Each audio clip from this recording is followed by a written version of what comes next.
नमस्कार दोस्तों, आज की वीडियो में आप जानेंगे सोमवती अमावस्या की कथा। आपका अपने चैनल स्पिरिचुअल स्वास्थ्य में हार्दिक स्वागत है। वीडियो अगर अच्छी लगे तो लाइक, शेयर एवं सब्सक्राइब जरूर करें। तो दोस्तों करते हैं वीडियो शुरू।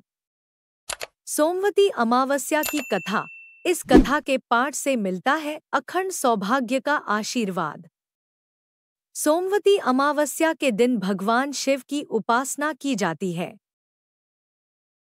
ऐसी मान्यता है कि जो व्यक्ति सोमवती अमावस्या की व्रत रखता है उसकी सभी मनोकामनाएं पूरी होती हैं। साथ ही अखंड सौभाग्य की प्राप्ति होती है। यह दिन पितरों की पूजा और तर्पण के लिए विशेष है। इस दिन को लेकर कई सारे नियम बताए गए हैं जिनको करने से जीवन में खुशहाली आती है। इन्हीं नियम में से एक सोमवती अमावस्या व्रत कथा भी है, तो आइए जानते हैं। जो लोग इस दिन का उपवास रखते हैं और इसकी व्रत कथा की महिमा का गुणगान करते हैं, उन्हें सौभाग्य का वरदान मिलता है। तो आइए यहाँ सोमवती अमावस्या व्रत कथा का पाठ करते हैं। इस दिन सोमवती अमावस्या की कथा का पाठ भी जरूर करना चाहिए। यहाँ पढ़े सोमवती अमावस्या की कथा। सोमवती अमावस्या की व्रत कथा। गरीब ब्राह्मण परिवार था। उस परिवार में पति पत्नी के अलावा एक पुत्री भी थी। वह पुत्री धीरे धीरे बड़ी होने लगी। उस पुत्री में समय और बढ़ती उम्र के सभी स्त्रियोचित गुणों का विकास हो रहा था। वह लड़की सुंदर, संस्कारवान एवं गुणवान थी, किंतु गरीब होने के कारण उसका विवाह नहीं हो पा रहा था। दिन उस ब्राह्मण के घर एक साधु महाराज पधारे। वो उस कन्या के सेवाभाव से काफी प्रसन्न हुए। कन्या को लंबी आयु का आशीर्वाद देते हुए साधु ने कहा, इस कन्या के हथेली में विवाह योग्य रेखा नहीं है। तब ब्राह्मण दंपति ने साधु से उपाय पूछा कि कन्या ऐसा क्या करे कि उसके हाथ में विवाह योग बन। साधु ने कुछ देर विचार करने के बाद अपनी अंतर्दृष्टि से ध्यान करके बताया कि कुछ दूरी पर एक गांव में सोना नाम की धोबिन जाति की एक महिला अपने बेटे और बहू के साथ रहती है, जो बहुत ही आचार विचार और संस्कार संपन्न तथा पति परायण है। यह कन्या उसकी सेवा करे और वह महिला इसकी शादी में अपने मांग का सिंदूर लगा दे। उसके बाद इस कन्या का विवाह हो तो इस कन्या का वैधव्य मिट सकता है। साधु ने यह भी बताया कि वह महिला कहीं आती जाती नहीं है। यह बात सुनकर ब्राह्मणी ने अपनी बेटी से धोबिन की सेवा करने की बात ही। अगले दिन कन्या प्रातःकाल ही उठकर सोना धोबिन के घर जाकर साफ सफाई और अन्य सारे काम करके अपने घर वापस आ जाती। एक दिन सोना धोबिन अपनी बहू से पूछती है कि तुम तो सुबह ही उठकर सारे काम कर लेती हो और पता भी नहीं चलता। बहू ने कहा, माँ जी, मैंने तो सोचा कि आप ही सुबह उठकर सारे काम खुद ही खत्म कर लेती हैं। मैं तो देर से उठती हूँ।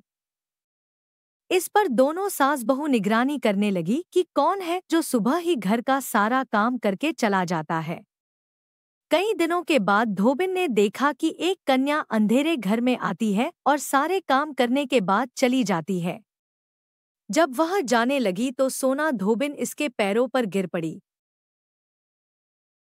पूछने लगी कि आप कौन हैं और इस तरह छुपकर मेरे घर की चाकरी क्यों करती हैं? तब कन्या ने साधु द्वारा कही गई सारी बात बताई। सोना धोबिन पति परायण थी, उसमें तेज था। वह तैयार हो गई। सोना धोबिन के पति थोड़ा अस्वस्थ थे। उसने अपनी बहू से अपने लौट आने तक घर पर ही रहने को कहा। सोना धोबिन ने जैसे ही अपने मांग का सिंदूर उस कन्या की मांग में लगाया, उसका पति मर गया। उसे इस बात का पता चल गया। वह घर से निराजल ही चली थी। यह सोचकर कि रास्ते में कहीं पीपल का पेड़ मिलेगा तो उसे भंवरी देकर और उसकी परिक्रमा करके ही जल ग्रहण करेगी। उस दिन सोमवती अमावस्या थी। ब्राह्मण के घर मिले पुए पकवान की जगह उसने ईंट के टुकड़ों से 108 बार भंवरी देकर 108 बार पीपल के पेड़ की परिक्रमा की और उसके बाद जल ग्रहण किया। ऐसा करते ही उसके पति के मुर्दा शरीर में वापस जान आ गई। धोबिन का पति वापस जीवित हो उठा।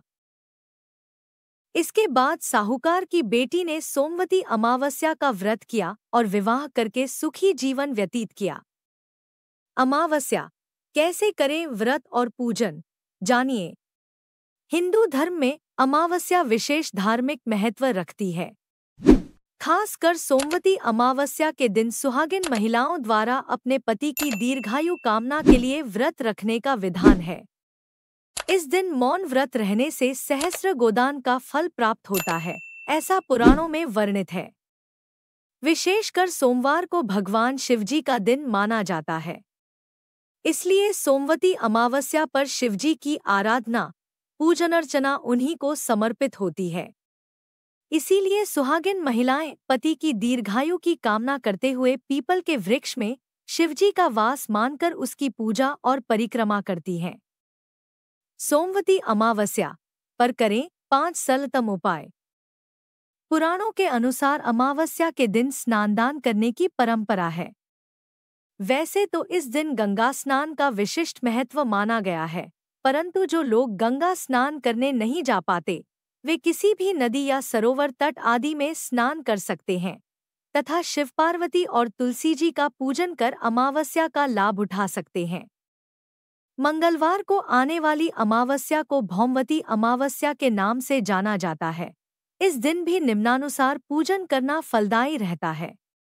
इस दिन मौन व्रत को धारण करने से पुण्य प्राप्ति होती है। ऐसा माना गया है कि पीपल के मूल में भगवान विष्णु, तने में शिवजी तथा अग्रभाग में ब्रह्मा जी का निवास होता है।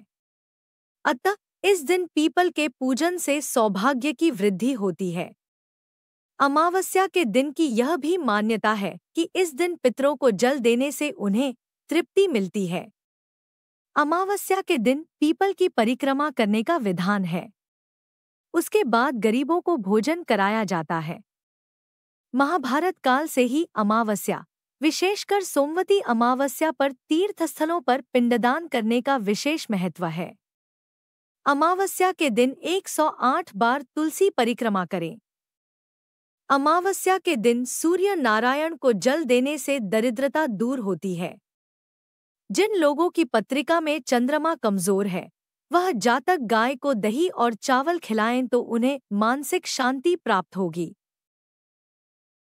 पर्यावरण को सम्मान देने के लिए भी सोमवती अमावस्या के दिन पीपल के वृक्ष की पूजा करने का विधान माना गया है।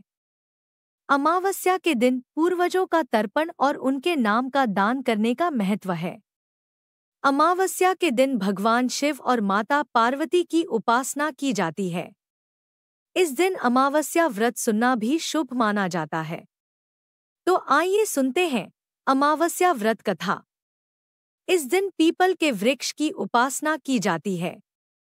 धार्मिक मान्यताओं के अनुसार पीपल के वृक्ष में देवी देवताओं का वास होता है, इसलिए इस दिन पीपल के पेड़ में जल अर्पित करने से सभी मनोकामनाएं पूरी होती हैं। कहते हैं कि अमावस्या व्रत कथा का विशेष महत्व है, तो कथा सुनने का भी अपना ही महत्व है। जिसने भी अमावस्या व्रत यह कथा सुनी उसकी सभी मनोकामनाएं पूरी हों। धन्यवाद।